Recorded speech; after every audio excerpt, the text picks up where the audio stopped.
Shalom, selamat malam, selamat berjumpa dalam program Saat Teduh Malam Badan Pekerja Sinode Wilayah 4 Gereja Toraja, edisi Sabtu 26 Desember 2020. Bersama saya, Pendeta Yusra.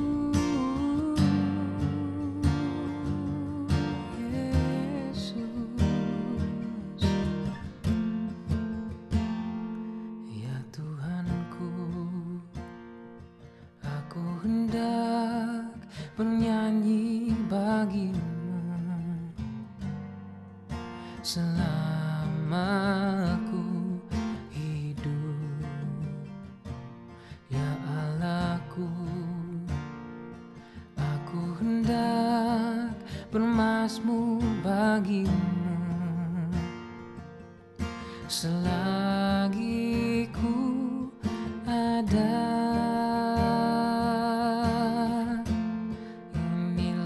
Yang ku renungkan setiap waktu, nyanyian pujian dan pengagungan kepadamu. Biarlah manis kau dengar, Tuhan, manis kau dengar, Tuhan, dan hatiku bersuka karena-Mu.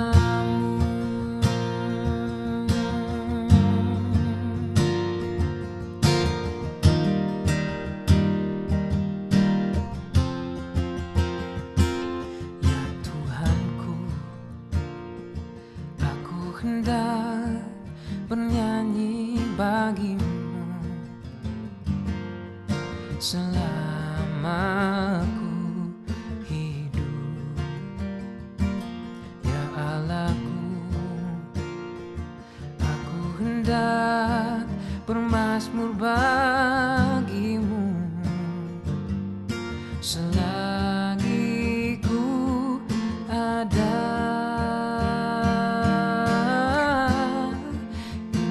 Yang ku renungkan setiap waktu, nyanyian pujian dan pengagungan kepadamu.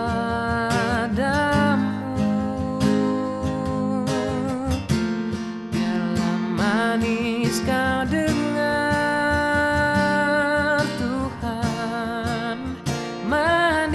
kau dengar, Tuhan, dan hatiku bersuka karena-Mu. Inilah yang ku renungkan setiap waktu, nyanyian pujian dan pengagungan kepadamu. Biarlah manis kau dengar, Tuhan, manis kau dengar, Tuhan, dan hatiku bersuka karena-Mu, dan hatiku bersuka karena-Mu. Oh Yesus,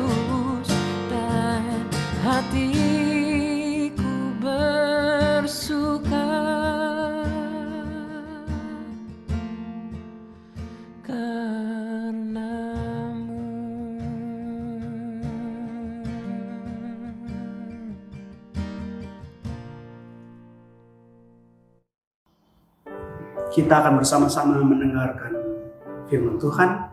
Sebelumnya mari kita berdoa. Kita berdoa. Kami datang kepadamu ya Allah dengan segala keterbukaan hati kami.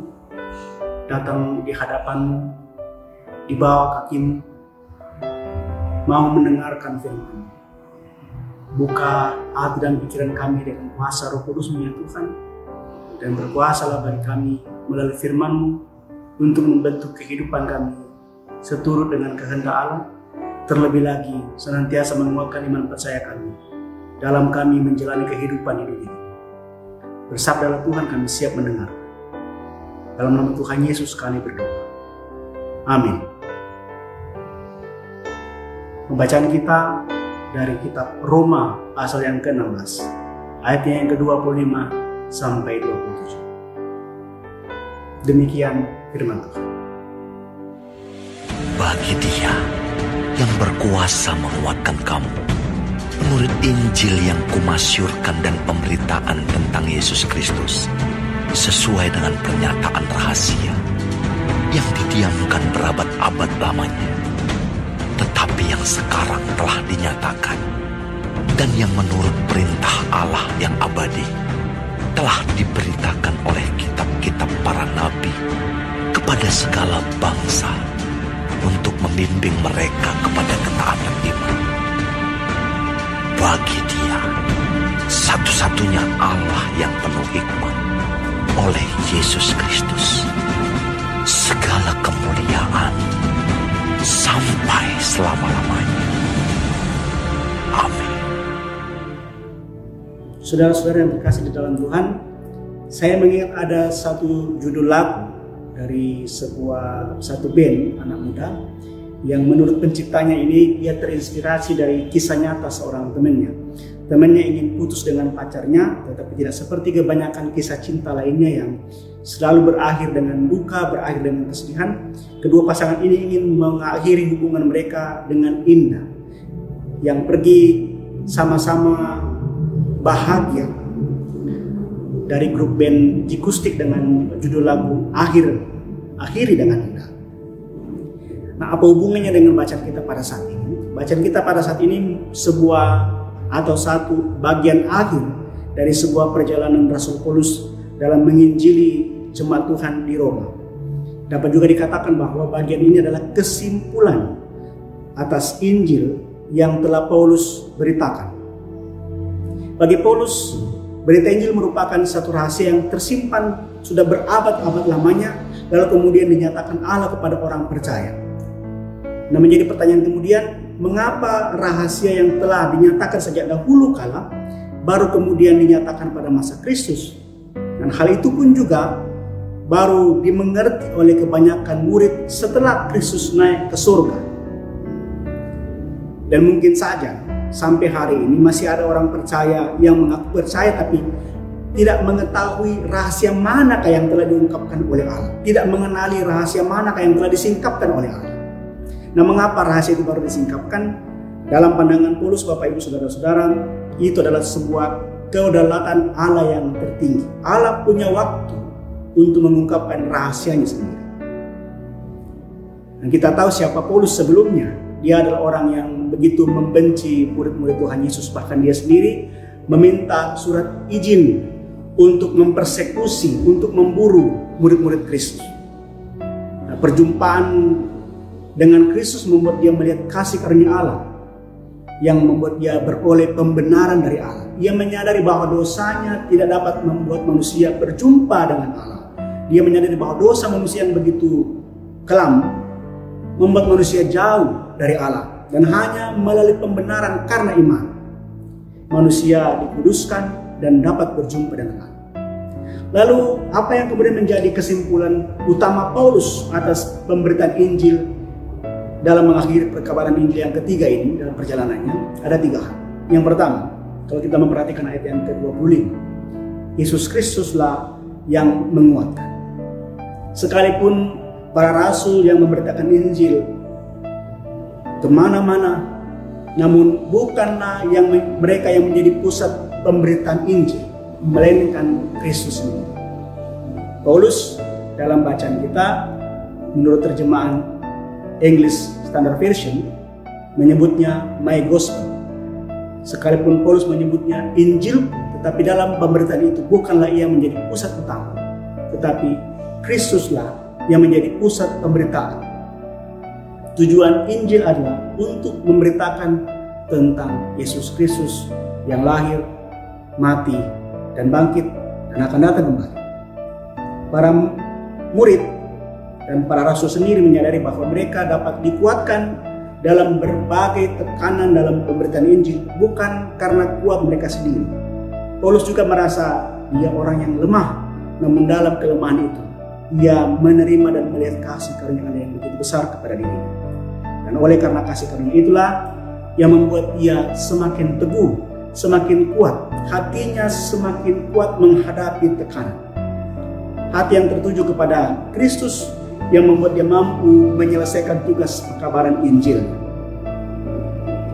Sematang apapun rencana atau tugas yang akan kita kerjakan Bapak Ibu Saudara-saudara, sebaik apapun alat yang kita siapkan untuk mencapai tugas itu, tetapi kalau kita tidak memiliki hati yang fokus kepada tujuan, maka semuanya akan menjadi sia-sia saja. Yang ada hanya keluhan, yang ada hanya sungut-sungut. Demikian juga dengan pelayanan. Sebaik apapun kita mengerjakan, jika hati kita tidak fokus kepada Kristus, maka semuanya menjadi sia-sia saja. Yang ada hanyalah kebanggaan pada diri sendiri, mencari nama untuk diri sendiri. Ketika menemui hambatan yang besar, maka yang ada adalah kekecewaan, kepercayaan diri yang mudah diruntuhkan. Kita punya kecenderungan untuk jatuh, ditambah lagi musuh kita yaitu iblis tidak berhenti untuk terus berjuang menjatuhkan kita. Dan hanya Yesus Kristus yang memberikan kekuatan. Dan ini yang disadari oleh Paulus, dan itu juga yang ingin kita sadari hari ini. Hanya Yesus Kristus yang memberi kita kekuatan ketika kita fokus kepada Dia dalam hati kita untuk mencapai, melakukan segala tugas pekerjaan pelayanan kita dalam dunia ini. Itu yang pertama. Yang kedua, ayat yang ke-20. Yesus Kristus melalui Injilnya yang membimbing kepada ketaatan. Hati yang fokus kepada Kristus tidak hanya akan memberikan kekuatan dalam menyelesaikan tanggung jawab iman, tapi juga akan membimbing kepada ketaatan iman. Berita Injil yang Paulus nyatakan bukan sekedar berita yang hanya diperdengarkan, dibacakan, atau bahkan diperdebatkan. Karena waktu itu selalu orang ingin berdebat tentang kebenaran. Tetapi Injil yang harus ditaati. Iman yang lahir dari ketaatan yang benar. Iman bekerja melalui ketaatan. Sedangkan ketaatan yang benar adalah ketaatan yang timbul karena iman. Karena itu kita perlu hati yang taat, hati yang sungguh-sungguh mengimani berita ini, hati yang baru. Sebab dalam hati yang baru Allah membuka, Allah menempatkan rahasia yang selama ini kita tidak mengerti dan kita belum ketahui. Dan karena itu Bapak Ibu Saudara-saudara, mintalah kepada Bapa yang di sorga untuk memberikan hati yang baru, hati yang taat, hati yang mau melakukan kehendaknya. Dan bukan hanya untuk kita saja, tapi kepada semua orang. Itu yang kedua, dan yang ketiga dan terakhir. Hal yang ketiga dari bacaan kita dalam ayat ke-27.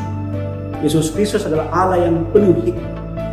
Kita butuh hati yang konsisten terhadap ketaatan, dan karena itu Allah menyediakan kebutuhan kita agar kita tetap taat kepadanya melalui hikmat. Hikmat kita tidak akan membuat kita mengerti kebenaran, mengerti jalan Allah, tidak akan mengerti rahasianya yang telah kita terima di dalam Injil. Hikmat Allah akan membuat kita menjadi lebih bijaksana. Hikmat Tuhan menjadi perantara antara kita dengan Allah dalam berjumpa dengannya dan memahami setiap jalan. Kita butuh hikmat agar hidup kita ini jangan mengambil keputusan yang bodoh atau ignoran dan salah langkah. Saat dunia semakin menekan kehidupan kita, pada saat itu kita butuh jalan keluar dari pergumulan yang ada. Saat dunia menekan agar menuruti segala keinginannya, maka dengan hikmat itulah kita akan melihat jalan yang terang. Ketika kita hidup dalam hikmat Allah, maka pada saat itu juga kita akan melihat kemuliaan. Hikmat di dalam Allah bukan hanya membuat kita mengerti kehendak, tapi juga melihat kemuliaan dalam Yesus Kristus, Tuhan kita. Dan ini adalah akhir dari sebuah perjalanan rohani Paulus. Demikian juga dengan kita. Ketika kita melihat kemuliaan Allah dalam setiap tugas pekerjaan pelayanan yang kita lakukan kepadanya, dengan hati yang fokus dan taat kepada Allah. Amin. Mari kita berdoa. Bapa yang Maha Besar, karuniakanlah kepada kami hati yang baru, hati yang senantiasa taat kepada Allah. Tuntunlah kami agar dalam setiap pekerjaan pelayanan kami, yang kami wartakan hanyalah kemuliaan Allah sendiri.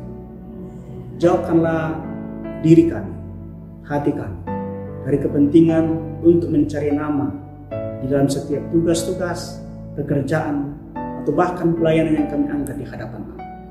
Dan kiranya nama-Mu sajalah yang dipermuliakan di dalam kehidupan kami. Dan kiranya kami senantiasa melihat kemuliaan Allah, belajar dari kasih karunia Allah, dan beroleh hikmat Allah dalam setiap tugas tanggung jawab kami. Berkati segenap jemaat-Mu pada malam hari ini. Berkati setiap mereka yang telah mendengarkan firman, agar kehidupan kami secara rohani dibangun di dalam ketaatan kepada Allah. Kehidupan kami secara rohani senantiasa dalam kerinduan berjumpa dengan hadirat Allah. Kami berdoa buat mereka yang mengalami kemalangan karena bencana, karena penderitaan, karena duka cita yang mereka alami. Kiranya Engkau menghiburkan dan menguatkan mereka yang lemah. Kiranya kehadiran kami bersama-sama dengan yang lain di sekitar mereka senantiasa membawa penguatan bagi mereka. Kami berdoa buat segenap hamba-Mu dalam kepengurusan jemaat klasis, sinode wilayah, dan pusat. Kiranya Allah mempergunakan kami semua menjadi alat Allah di tangan Allah, menjadi pewarta sukacita dimanapun kami berada. Ini doa kami. Dalam nama Tuhan Yesus kami berdoa. Amin.